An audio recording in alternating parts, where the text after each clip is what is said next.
Il était une fois en Japonie un petit garçon qui s'appelait Slime et que tout le monde appelait Sylvain, tant on aimait les agranditifs dans le petit royaume qui voulait paraître plus grand.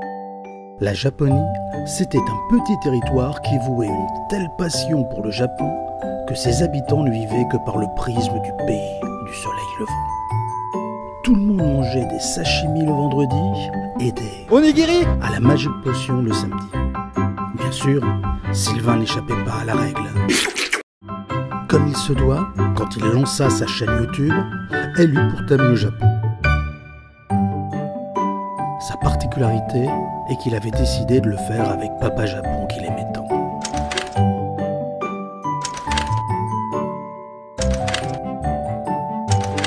Les youtubeurs du royaume ne terminaient pas leurs vidéos par un tonitruant « Abonnez-vous » ou « Souscrivez à un abonnement », mais par un léger « Nipponnez-vous ».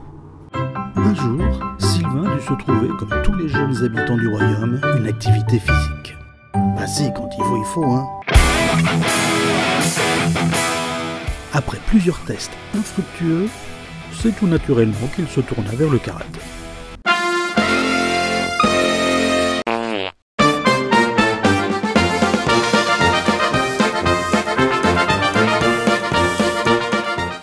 Ok, Jackie Chan n'est pas japonais, mais Sly, par coquetterie, ne portait pas toujours ses lunettes, alors parfois, il confondait.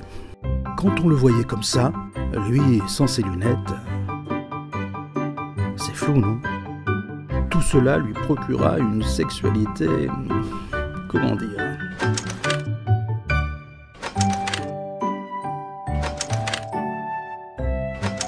Avec le risque latent que ces imprécisions aient un impact sur sa virilité.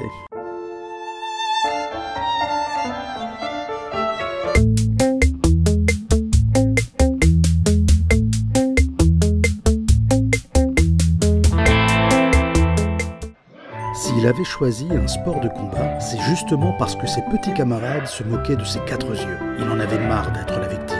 Il fallait qu'il leur tienne tête, qu'il leur montre qu'il en avait une paire comaque. Il se prit tellement au jeu qu'il envisagea un temps de devenir Super Sly. Pas Super Slipe, Super Sly. Et alors il s'entraîna dur pour devenir Chevalier, Superman, Spider-Man,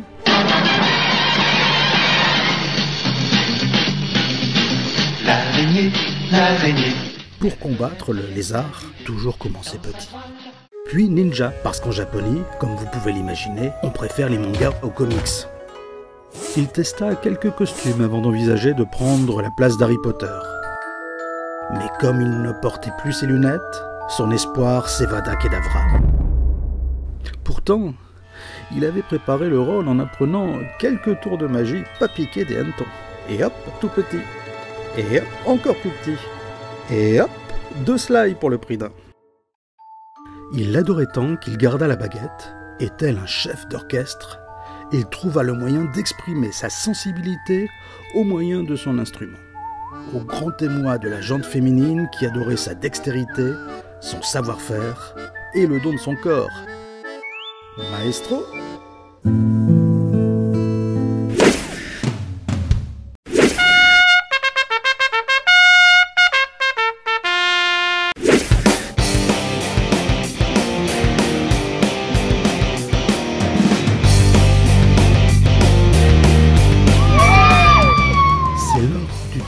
D'un de ses clips trop arrosés qu'il décida de raccrocher la guitare.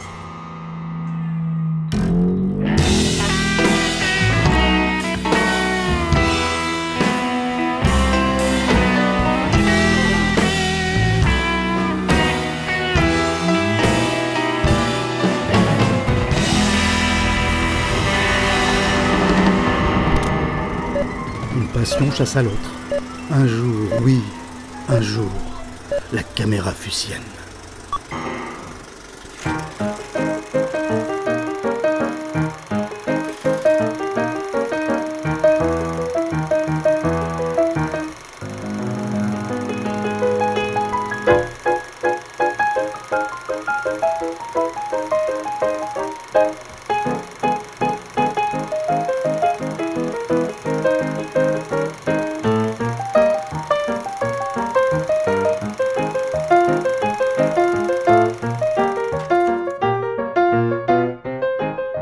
lui arriva ce qui devait arriver.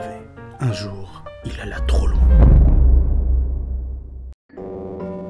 Il souhaita l'anniversaire de Papa Japon, tant respecté au royaume de Japonie, en sortant les plus sales dossiers de l'ancêtre. L'ancêtre, c'est moi, votre fidèle conteur. Pour me venger, 2 choix s'offraient à moi. L'infanticide du rejeton que je rejetais de rechef.